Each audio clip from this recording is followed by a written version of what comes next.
guys? It is Rob from Movie Review Time, and I'm back with another top 10 video. Now I thought it'd be interesting to talk about found footage horror films. Found footage. Now, there's two words that people don't like, especially nowadays, because it gets a bad rap. Found footage. After Blair Witch Project, I remember found footage pretty much blew up. I mean, they started to spoof Blair Witch in found footage style. Then you came out with all these different found footage films, and a lot of them with demons and possession and things that have just been done. And I can agree to some extent that found footage kind of overdid itself. It just depends on what kind of director you have. If there's somebody talented that can do something different with the found footage, or it depends on what kind of story you have. If it's not just about demons, you know, possessing some girl where she's going, you know. It just depends on what you have to work with. And I give every movie a chance, like I always say. So I went through my collection and I picked out my favorite top 10 found footage horror films. Just my opinions. So that's what we're going to do today, is list my top 10 favorite found footage horror films. And if you want to do a response to this video, please do. No one ever talks about it. You know, no one ever talks about found footage stuff. So we're going to go from 10 to 1. We're going to start with number 10 here, The Visit. Now, a lot of people will say that this is a step back when it comes to Shyamalan's films. I disagree. I think this was a step forward. I don't mind this film at all. I think this film's fine. A lot of people hated the ending. I was fine with the ending. It made sense to me. I thought it was, you know, kind of creepy in some parts with the grandmother, you know, running around naked, scratching the walls and stuff at night. I didn't really care for the wannabe rapper kid, the boy who thought he could rap. Other than that, I thought it was a decent found footage flick. I enjoyed it.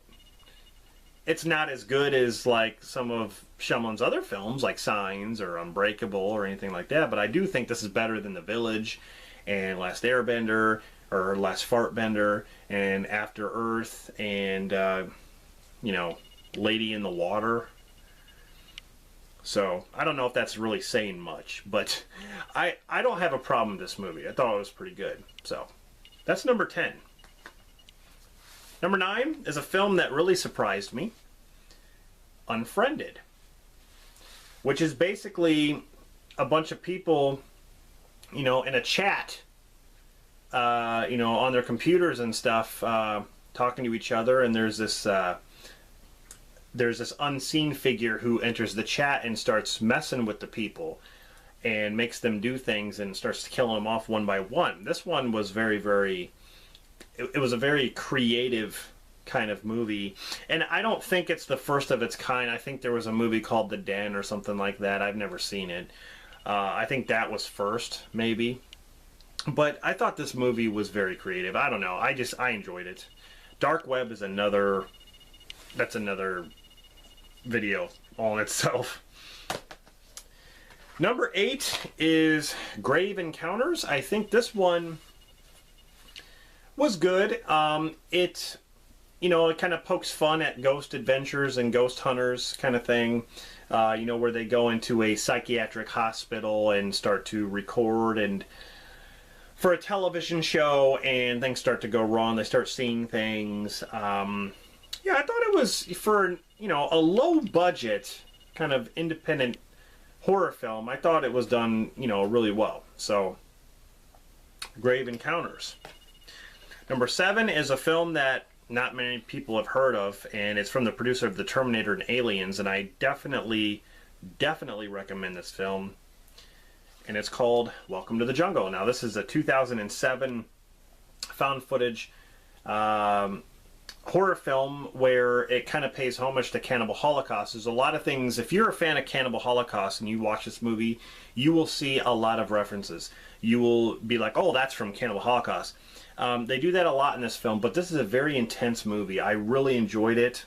It's basically about, Michael Rockefeller back in 1961. He disappeared on a expedition in New Guinea, and so you fast forward to like present day, and these people have heard that there's been sightings of Michael Rockefeller in the Amazon or in New Guinea, and then so they go out to try to see if they can find answers, and they run into this cannibal tribe and stuff. So, and it's, I don't know, I really enjoy this one. It's a very rare film to find.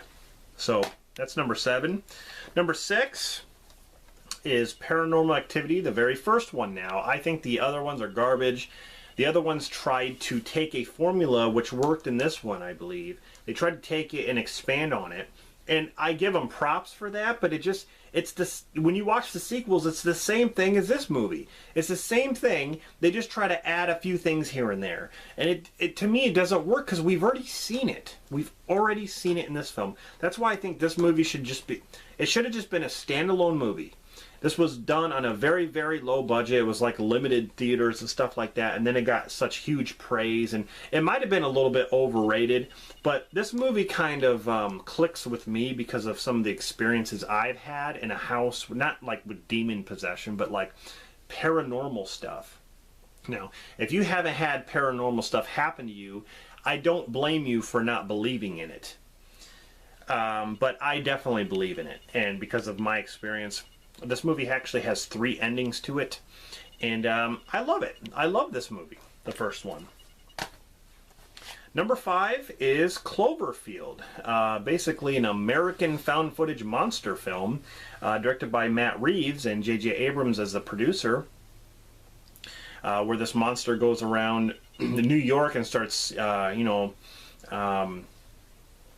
basically killing people and like knocking over knocking buildings over, and the military's fighting it, and there's these little creatures falling off of it that kind of reminded me of Starship Troopers, like with the beak things, and like it's all done found footage, though you get to see it from from a person's camera going. Sometimes the camera was all like doing this, and I don't really like that when they do that with. I like smooth found footage style. I don't like all like guerrilla style shooting. But I guess they wanted to make it realistic to where if someone was holding a camera and actually filming stuff, that's how it would be. I understand that. But I thought this one was really good, and I really enjoy it.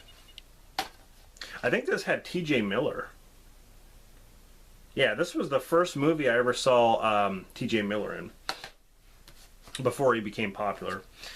Number 4 is Cannibal Holocaust. Now, arguably, this movie is not all found footage. Okay, some people consider this to be the first found footage film because half of the film is.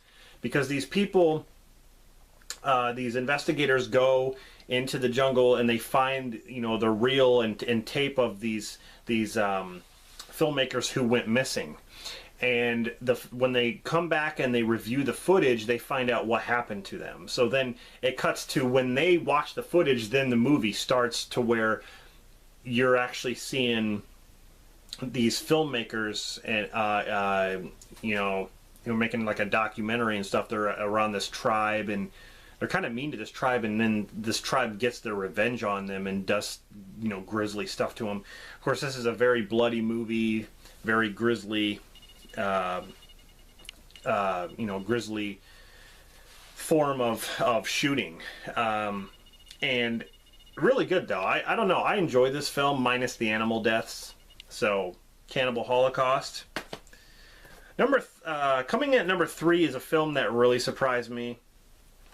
I really didn't know what to think. After I saw the movie, I was just kind of like, oh my god. That was crazy. As Above, So Below. This movie is kind of like a rated R found footage Tomb Raider. I mean, you take Tomb Raider and that's what you got here. Looking for this this stone and they, what's it called, the Philosopher's Stone or something like that.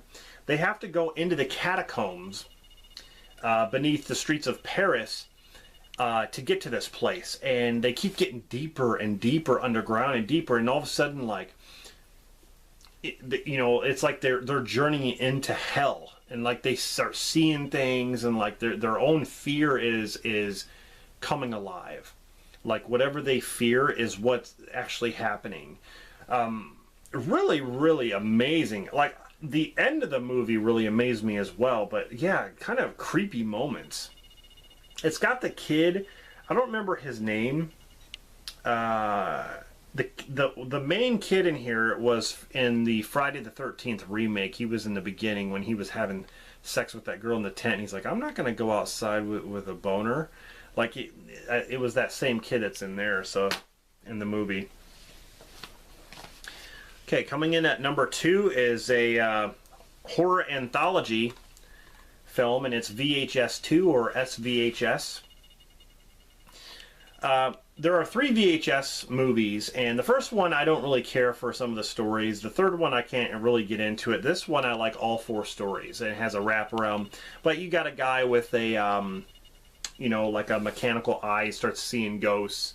Then you got like a zombie, first-person zombie segment. Then you got like a cult segment, which is really cool. Then you got like an alien segment. So, I don't know, just some really cool scenes and a bunch of different directors all together in this one. So, I don't know. This one, for horror fans, they did a really good job with this VHS 2. Coming in at number 1 should be no surprise, and that is The Blair Witch Project. I will always defend this film. I think this is the definitive answer to found footage. I think, this is the one that started it all pretty much as far as found footage going haywire, found footage taking off. Like, after this film is when it started to just go nuts. And it was because of this film. And I know a lot of people were bothered by the fact that this film was not real. That didn't bother me at all. I think it did its job. I mean, if it made you think that it was real, it did its job. And the fact that it wasn't, yeah, it didn't really bother me. It was a well put together film. I mean, what the actors had to go through, they weren't told anything. They just went out there, and and the crew was messing with them, making noises, and their reactions. Heather Donahue and Michael Williams and Joshua Leonard's, their reactions are real reactions to what's going on. And so I thought that was very, very clever. And, when they act in this movie, they're acting like themselves, like they would act, like they're cursing and they're laughing and they're emotional, arguing and stuff like that. That's exactly what you would do if you were lost out in the middle of the woods. You would go nuts. You wouldn't get along. So, and the fact that they didn't show the witch was an amazing idea, because then here you have Blair Witch, where they show the witch. Stupid. This film will always be one of my favorite horror films, and it's my favorite found footage film, hands down. So anyway, there you go. That is my top 10 favorite found footage horror films. If you want to do a response to this, please do, or down in the comments, that's fine. I just thought, no one ever talks about found footage. It usually scares people off. To me, it doesn't bother me. If you can do it right, I mean, you have stupid ones like The Devil Inside and, what's that one called? Devil's Due or something like that.